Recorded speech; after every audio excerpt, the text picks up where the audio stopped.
Hello, everyone, and little rough start here this afternoon. Name is Brother Larry, and it's been a while since I've been on YouTube.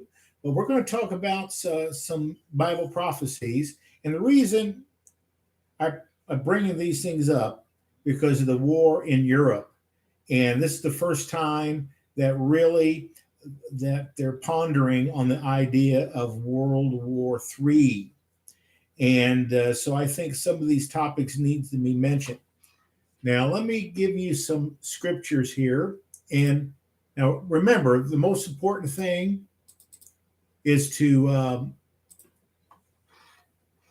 is to deal with your own salvation and bring your heart to Jesus and repent of your sins. And that's so important.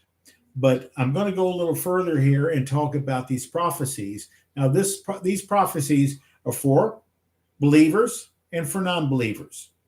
Now, let me start with Ezekiel 33, verses 1 through 9, and I'll explain why this is important for me to warn you about these things.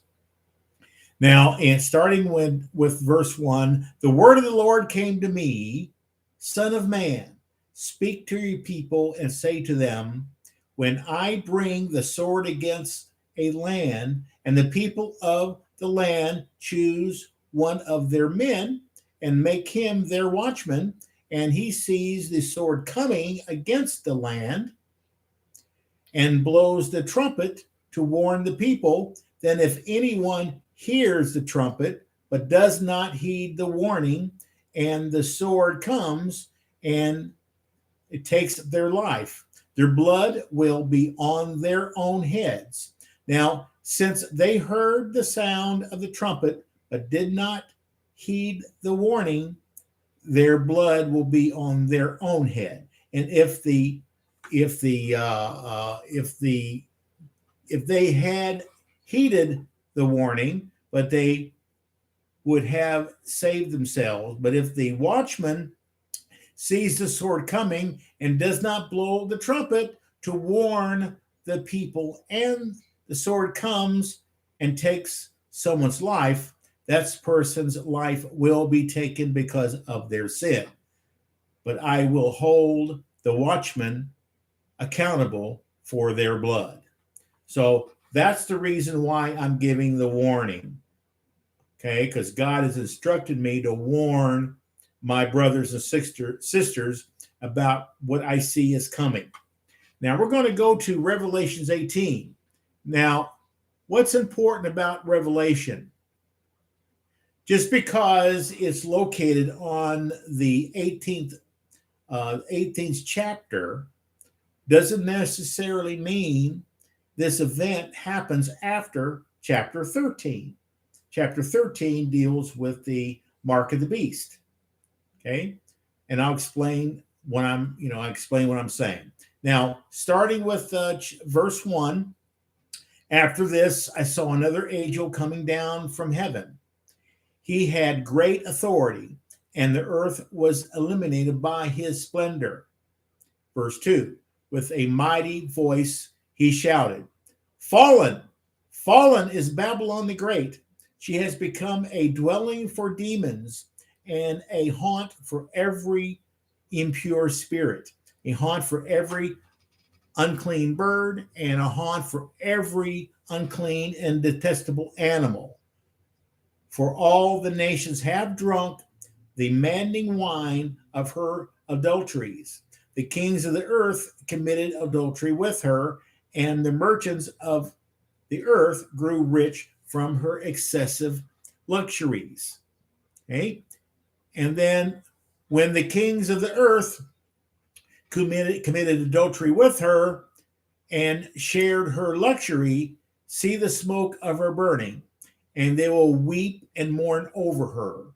Terrified at her torment, they will stand far off and cry, woe, woe to you, great city, you mighty city of Babylon. In 1 hour your doom has come. And then it goes on to say in verse 11, and see verse 11, the merchants of the earth will weep and mourn over her because no one buys her cargoes anymore. Cargoes of gold, silver, precious stones, and pearls, fine linen, purple, silk, and scarlet cloth, every sort of citron wood, and articles of every kind made of ivory, costly wood, bronze, iron, and marble. And go on to verse 13. And cargoes of cinnamon and spice, of incense and myrrh, and frankincense, of wine and olive oil, of fine flour and wheat, cattle and sheep, horses and carriages, and human beings sold as slaves. They will say, the fruit you long for is gone from you.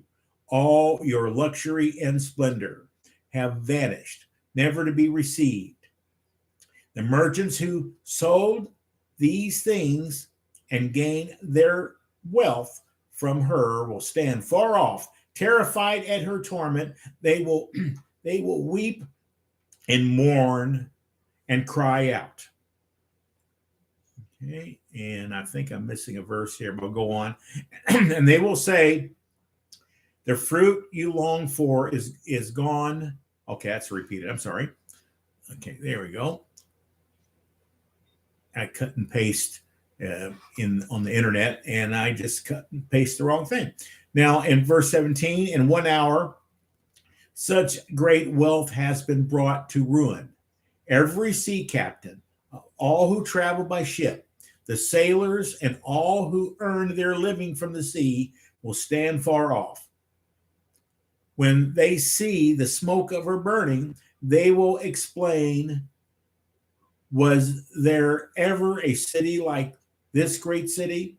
They will throw dust on their heads and with weeping and mourning cry out.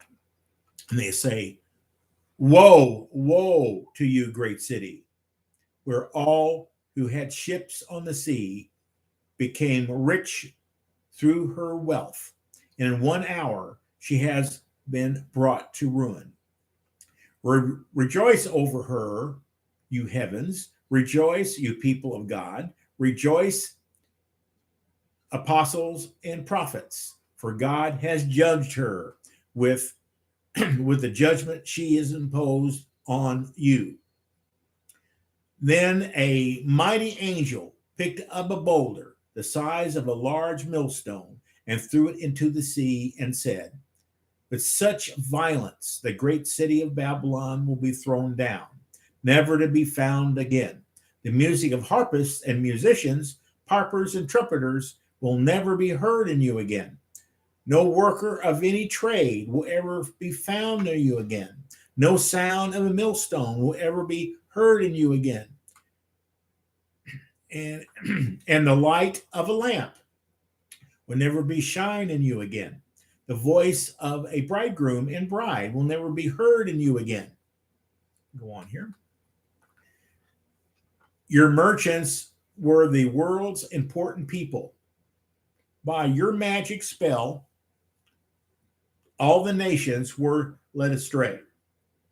In her was found the blood of prophets and of God's holy people, of all who have been slaughtered on earth. Okay.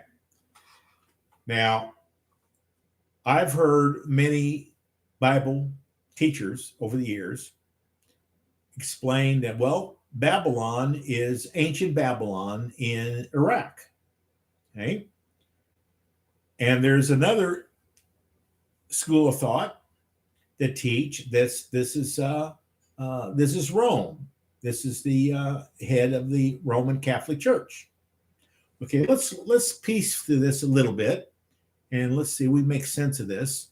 First of all, this city is an ocean or a seaport. It deals with a lot of seaworthy trade from the sea. So wherever the city is, it's located where there's a lot of shipping. That's number one. Okay. And then it has a lot of industry. in this city. It talks about the different things it has, and it has delicate things, like it has precious stones there as well, and it has a lot of carriages. I might have missed that part when I copied in here, but there's a lot of carriages in the city. Okay, now again, remember, the author of this book, now he's given a vision and he wrote down what he saw. Okay, but if he sees something in the end times and he sees vehicles, that's the only way he can describe it, is as a carriage. Okay, remember that. So he's not really explaining literally what these carriages are. Then there's this city it's a very powerful city dealing with information, and the city is also a center for not only the information getting out, but also is a music center. Okay, now let's look at Rome for a minute. Rome doesn't deal with commerce. Matter of fact, they don't have a port in it attached to a sea.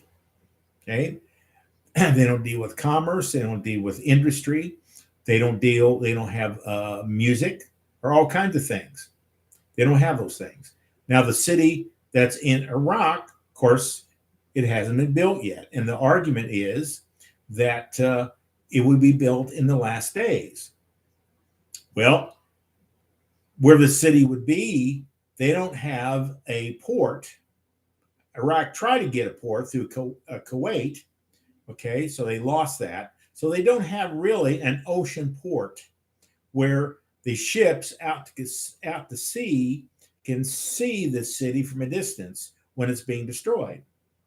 Okay, now, what kind of destruction are we talking about? Well, they're talking about the city is going to be destroyed in 1 hour.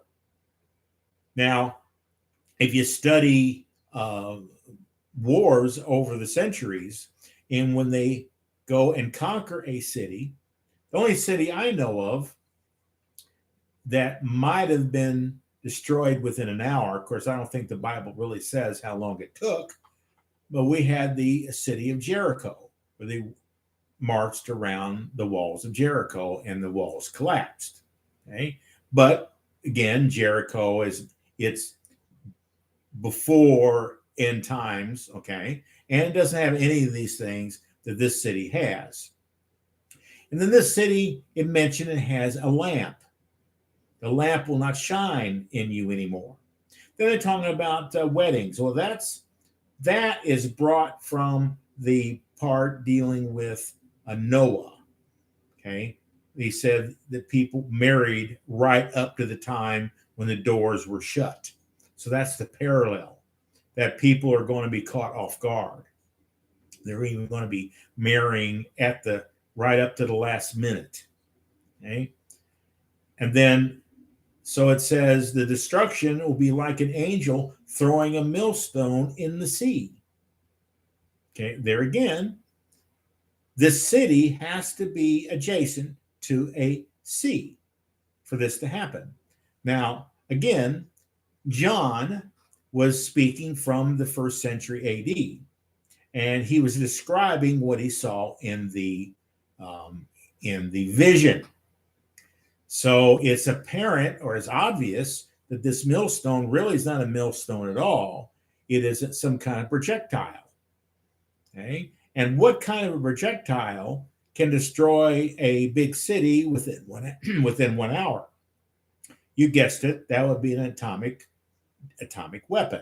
Would do that. Could destroy a city within 1 hour.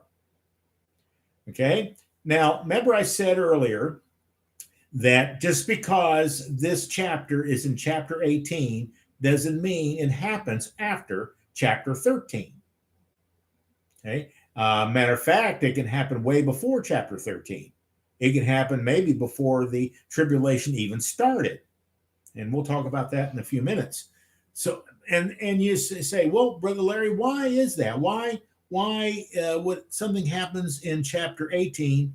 why is it not necessarily happening after chapter 13? Well, there's two verses that kind of give you a hint of this. If we look at Revelation chapter 14, verse 8, it says, a second angel followed and said, fallen, fallen is Babylon the Great, which made all the nations drink the maddening wine of their adulteries. So this chapter or this verse happened and was written down after chapter 13. And it says in here that it's like it's talking in past tense. If you look at chapter 16, verse 19, it says, great cities split into three parts, and the cities of the nations collapsed. God remembered Babylon the Great. God remembered. In other words, it already happened already. So God remembered Babylon the Great and gave her the cup filled with the wine of the fury of his wrath. So here's two verses that are actually listed before chapter 18. And one is listed right after chapter 13. All right. So now I was going to explain to you what will happen after this. Let me give you my take on chapter 18 first. I do believe this chapter deals with New York City. It's really the only city in the world that can really match this, because New York City has the headquarters of the UN, okay, and also has headquarters of many of the major worldwide news. Okay, it has those two things. It has a very robust music culture in New York City, and one of them is called Lincoln Center. And it also has a lot of industry, and it has a lot of shipping.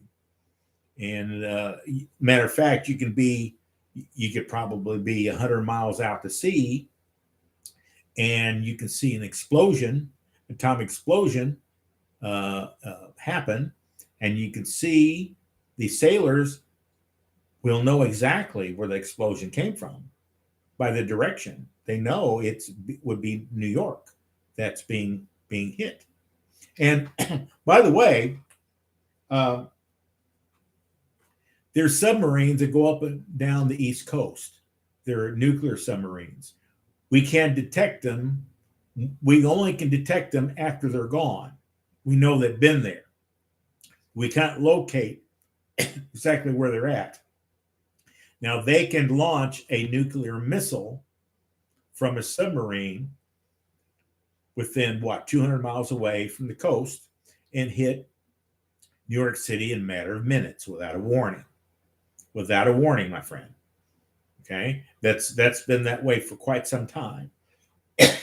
And Putin's been saying that he's not going to take the nuclear weapons off the table. In other words, he's going to use it as a possibility. Basically, we don't know it's a bluff.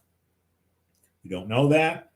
But he's saying that, if we mess with him in this war, he's going to hold us responsible, and he's planning on using nuclear weapons. And think for a minute. Think for a minute. What city in our country would be high priority targets? I mean, he could try to hit every city in the country. I'm not sure he wants to do that. But he knows if he hits New York City, that's our country's largest city. He knows that. And also, I would say Washington would be a pretty good bet as well. The center of our government. Now, let's think for a minute. Excuse me. If and when New York City is hit, what major thing does New York City have that could make it influence their entire world? That would be our stock market.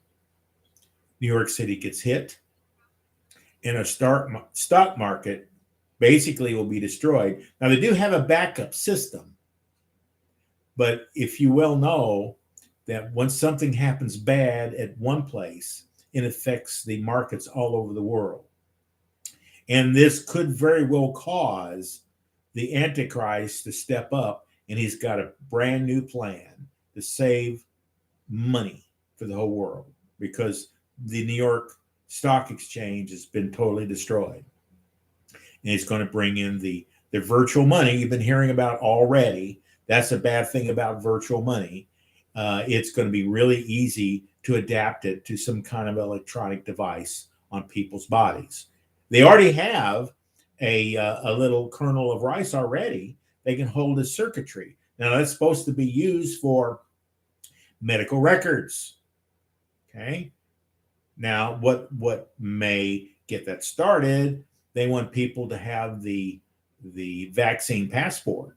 Okay, and a lot of people can forge those things. Well, they could go ahead and put on a chip and say, for the passport, you need to have a chip put on your hand. Well, along with that, they could very well use it to transactions for money. As you go to the store, your hand gets scanned. It takes the money out of your account and pays the merchant. And there's no paper money, no coins or anything. It's all virtual. And that's come into play as we speak. Okay. Now, another thing I have to mention, that many people from in the West has a leaning bloodline from Israel. I know my bloodline is from Israel. My bloodline comes from Wales and comes from Ireland. And the ancient languages of Wales and Ireland is actually Hebrew with a heavy accent. And a lot of people don't know that, but that's where many of the lost tribes of the 10 lost tribes of Israel ended up. They ended up in the British Isles and France and places like that. Okay, well, here's this next chapter talks about the lost tribes of Israel. Okay, now remember, in Bible prophecy, it talks about the house of Judah and the house of Israel. They're not the same thing. Okay, Judah is basically made up of the tribe of Judah and the tribe of Benjamin, and also some Levites. Now remember, during Jesus's time, these people were referred to as Jews, and the people that have come back to Israel, for the most part, are Jewish. So the Israeli state has not come together as one yet. People say they have, but not really. They're mostly from the house of Judah. Now, the house of Israel are now Jews. No, they're not Jews at all. They're Hebrew, just like the Jews. Jews are Hebrew. Okay, they're Israelis, but they're not Jewish. Jewish comes from one tribe, really, comes from the tribe of Judah. And then you have the tribe of Benjamin. Okay, the other tribes, or in the north, and Samaria, I believe, was the capital. Okay, now in verse 37, verses 1 through 17, it said, "The hand of the Lord was on me and brought me out by the Spirit of the Lord and set me in the middle of a valley. It was full of bones. He led me back and forth among them, and I saw a great many bones on the floor of the valley, bones that were very, very dry. He asked me, Son of man, can these bones live?" Let me go a little further here. And I said, "Sovereign Lord, you alone know." Then he said to me, "Prophesy to these bones and say to them, dry bones, hear the word of the Lord. This is what the sovereign Lord says to these bones. I will make I will make breath enter in you, and you will come to life. I will attach tendons to you and breathe in you, and you will come to life. Then you will know that, let's scroll down here, that I am the Lord. In verse 7, so I prophesied as I was commanded, and as I was prophesying, there was a noise, a rattling sound, and the bones came together, bone to bone. I looked, and the tendons and flesh appeared on the skin and covered them, but there was no breath in them. Then he said to me, prophesy to the breath, to the breath, excuse me, prophesy, Son of Man, and say to it, this is what the sovereign Lord says. Come, breathe from the four winds and breathe into these slain that they may live. So I prophesied as he commanded me, and the breath entered them. They came to life and stood up on their feet as a vast army. Then he said to me, Son of man, these bones are the people of Israel. They say, our homes are dried up and our hope is gone. We are cut off. Therefore, prophesy and say to them, this is what the sovereign Lord says. My people, I am going to open your graves and bring you up from them. And I'll bring you back to the land of Israel. Then you, my people, will know that I am the Lord when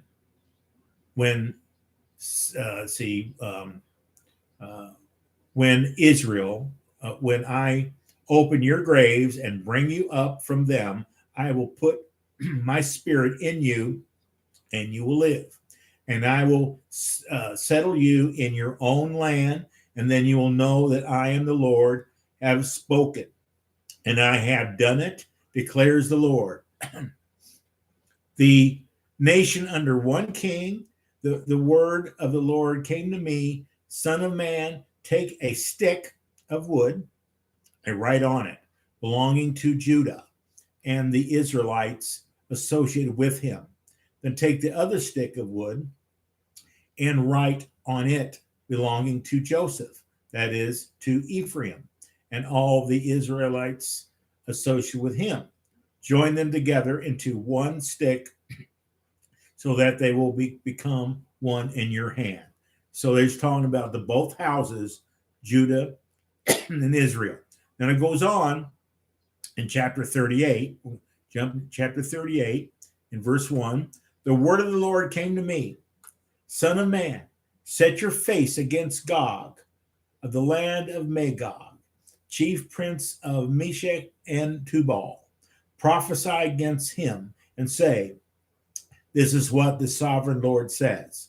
I'm against you, Gog, chief prince of Meshech and Tubal. I will turn you around, put hooks in your jaws, and bring you out with your whole army, your horses, your horsemen, fully armed, and a great horde with large and small shields, all of the brandishing their swords. Persia, Cush, and Put will be with them, all with shields and helmets. Also, Gomer with all its troops, and Beth Togarmah from the far north, and all its troops, the many nations with you. Now, remember, this is a prophet seeing a vision, and this was before Christ. So he's describing what he's seeing. He's not seeing. They're really not showing swords and shields. Okay, there's things like tanks and vehicles and planes. Okay, so he's seeing things, and he's explaining them as he sees it from someone from a few hundred years before Christ. Now get ready, be prepared, you on all your hordes, gather about you and take command of them. After many days you will be called to arms. In future years you invade a land that has recovered from war. This is the kicker. You're going to invade a land that has recovered from war, whose people were gathered from many nations to the mountains of Israel. Now, these people came from a war and they're gathered back to Israel for all different points in the world, which had long been desolate. They had been brought out from the nations, and now all of them live in safety. You and all your troops and many nations with you will go up and advancing like a storm, and you will be like a cloud covering the land. You see, the people think that, again, they confuse Jews and Hebrew, and they thought this chapter talks about the Holocaust in World War II. They survived the Holocaust and they came to Israel. That's not what they're talking about here. They're talking about the house of Israel coming back. Okay. Judah didn't come back because of a war. It doesn't say that here. House of Israel did. And to settle in the mountains of Israel when it was desolate. Okay. And they're in safety. Now, I'm going here, go further in verse 10. This is what the sovereign Lord says. On that day, thoughts will come into your mind and you will devise an evil scheme. You will say, I will invade a land of unwalled villages and will attack a peaceful and unsuspecting people, and all of them living without walls and without gates and bars. Now, this is kind of figurative because they don't have, there's some communities that have walls and gates, gated communities. We're talking about, walls and gates around cities. They don't really have that in Israel. But New York City is hit by an atomic blast and it gets destroyed. Matter of fact, there's probably multiple missiles. So the entire metropolitan area of New York will be totally destroyed. We're talking about losing millions and millions of lives. Not talking about any other cities that may be hit. Chicago might be hit, I don't know. But it's going to be easier to hit places like Los Angeles and San Francisco and Seattle, and a lot easier to hit Miami and Washington and New York along the coasts. Okay. So some people are going to be able to get out, caused by this destruction. And when the United States is brought down like this, other than God is, of course, is Israel's protector. But physically, who is Israel's protector? That's been the United States. And Putin has always proved that he wouldn't think twice about invading a country and destroying it and killing its people. He's showing that right now. He sure is. And I believe he might be the one that would do it. Okay. Now we go where I left off here. Let's see. And let's see, peaceful. Okay.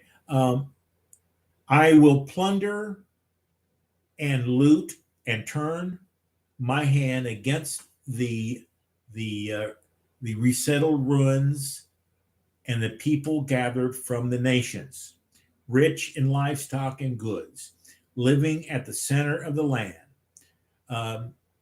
Sheba and Dedan and the merchants of Tarshish of all her villages will say to you, have you come to plunder? Have you gathered your hoards to loot, to carry off silver and gold, to take away livestock and goods, and to seize much plunder? I could see that because right now, Russia is going to go default. They're going to go bankrupt, and they're going to need money. And this war they're in right now, it's kind of proven that. Therefore, Son of Man, prophesy and say to God, this is what the sovereign Lord says. In this day, when my people Israel are living in safety, will you not take notice of it? You will come from your place in the far north, and many nations with you, all of them riding on horses and a great horde, a mighty army. You will advance against my people Israel like a cloud that covers the land. The days to come, Gog, I will bring you against my land, so that the nations may know me when I proved holy through you before their eyes.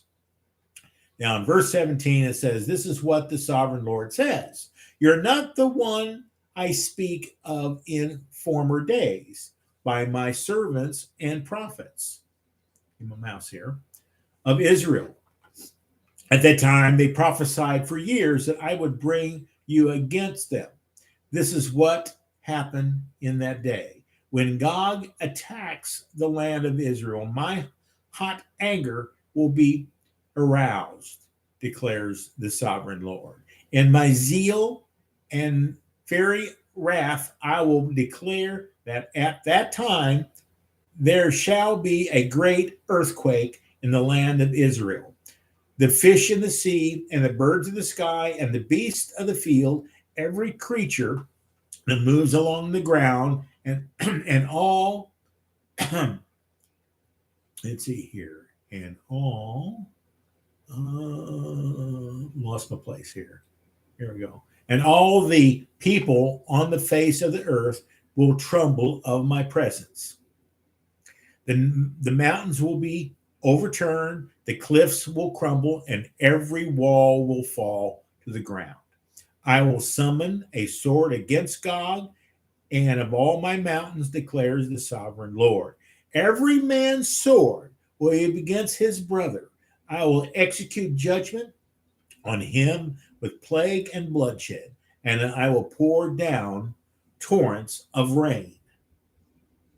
Okay. and hailstones and burning sulfur on him and on his troops and on the many nations with him.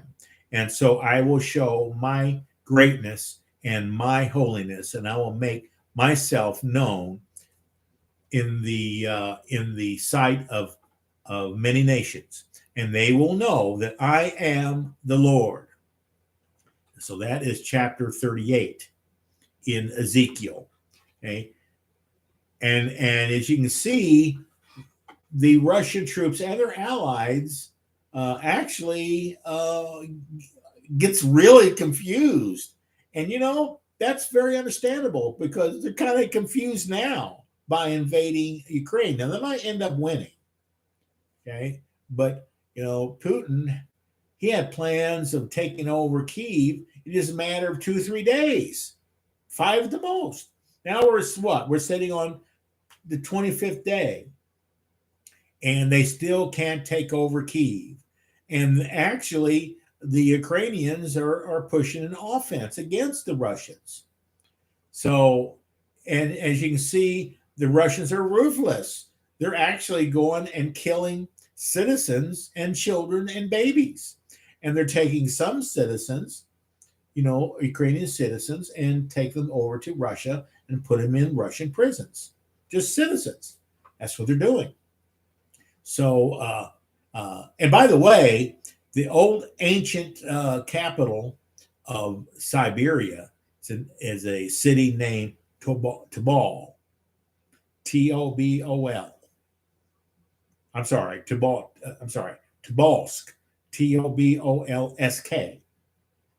And it's an uncanny similarity to the name Tubal that's found in Ezekiel. And by the way, talking about New York City again, I heard some kind of number. There's like 114 different peoples that different different ethnic groups, different countries that live within the borders of New York City. And by the way, there's a city on Long Island called Babylon. Just food for thought. Okay, now in Ezekiel 39, Son of man, prophesy against Gog and say, this is what the sovereign Lord says.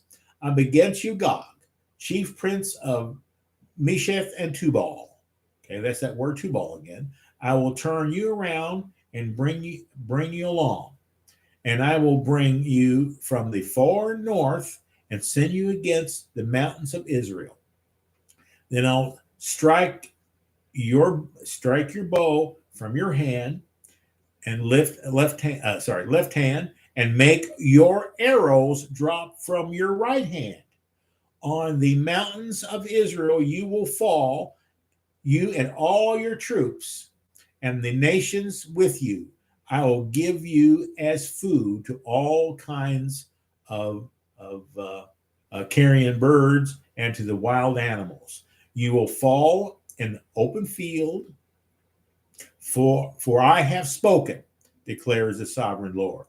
I will send fire on Magog, on those who live in safety in the coastlands, and they will know that I am the Lord. In other words, God is sending destruction to the towns in the like in Russia. They're going to be struck by destruction. All right, almost sounds like atomic attack. I'm not sure. It doesn't really. It doesn't say being thrown down with a stone, with a millstone. I will make known my holy name among my people in Israel. I will no longer let my holy name be profaned, and the nations will know that I, the Lord, am the Holy One in Israel. It is coming. It will surely take place, declares the sovereign Lord. This is the day I have spoken of. Then those who live in the towns of Israel will go out and use the weapons for fuel and burn them up, the small and large shields and bows and arrows, the war clubs and spears. For 7 years, they will use them for fuel. They will not need to gather wood from the fields or cut it from the forests, because they will use weapons for fuel, and they will plunder those who plundered them and loot those who looted them, declares the sovereign Lord. Now, this is a little hint. Okay, and again, this is the NIV version, and it talks about it's going to take them 7 years. So it looks like this part of the event is going through the tribulation period. Now, the actual battle, okay, it appears, because it talks about 7 years, it must happen right at the beginning or right before the tribulation period starts. And the rapture must happen right before this event. Okay? The destruction of New York City happens before the rapture, the way it seems to appear here. Now, on that day, I will give Gog a burial place in Israel, and the valley of those who travel east of the sea. I will block the way of travelers, because Gog and all his hordes will be buried there. So it will be called the Valley and Hamon-Gog.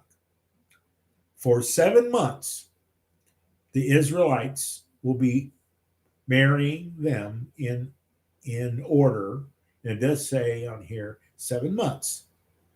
Kind of goes between years and months, doesn't it? And all the people of the land will bury them. The day I display my glory will be a memorable day for them, declares the sovereign Lord. People will be continually employed in cleaning the land. They will spread out across the land along with others, and they will bury any bones they are lying in the ground. Dry throat today. After the 7 months, they will carry out a more detailed search as they go through the land. Anyone who sees a human bone will leave a marker beside it until the grave diggers bury it in the valley of Hamon and Gog, near a town called Hamonah, and they it will cleanse the land. Sorry for my coughing. Okay. Son of man, this is what the sovereign Lord says. Excuse me.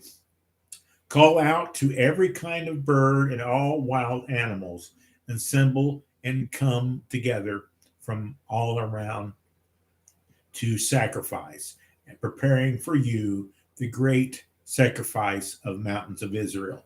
And there will eat flesh and drink blood.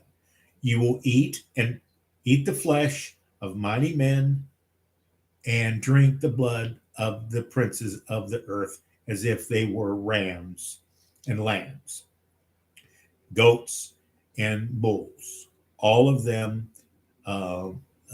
fattened animals from Bashan. And that the sacrifice I'm preparing for you, you will eat fat till you are glutton and drink blood till you are drunk. And verse 20, I think this will stop here. At the table you will eat your fill of horses and riders, mighty men and soldiers in every kind, declares the sovereign Lord. So, as you can see, somehow the leaders from Gog and Magog and all their allies are convinced that there's no one that can come to the aid of Israel, and they're just sitting there ready to be picked. And they see all the riches that they have, and just matter of taking, and also oil too. Don't forget about the oil as well. So basically, this is the steps of these events. First, a major city in the world will be hit. There'll probably be more. There's one major city in particular talks about in Bible prophecy. And it has all the earmarks of New York City. There's other cities around the world that come close. But I think what makes New York City different is the fact that it has such a large influence around the world, financially, and also with information. And they also have the headquarters for the UN is there as well. It's like attacking a capital of the West. That's basically how Putin's going to look at this. So, at any rate, that does it for today. Sorry for the coughing. Okay, I sitting here with these computers and they got some dust. And I got everything all closed and anyway, it's making it kind of difficult to, when you're talking and you just having a hard time with the dust. So anyway, I apologize for that. And let's all pray for Ukraine that this war will be shortened. Okay. I don't want this war to expand to a world war. It looks very close that could happen, and that could very well cause all these things to take place. It sure can. Anyway, thank you for watching today's broadcast. And this is actually the first time I did a live broadcast. I normally do a recorded one and just post it on YouTube, and I'll go ahead and I'll fix it and this and that. But here we do a live broadcast. It is what it is. It's a live broadcast. Anyway, I do thank you very much for tuning in, and you have a blessed day. You take care. All right, bye-bye.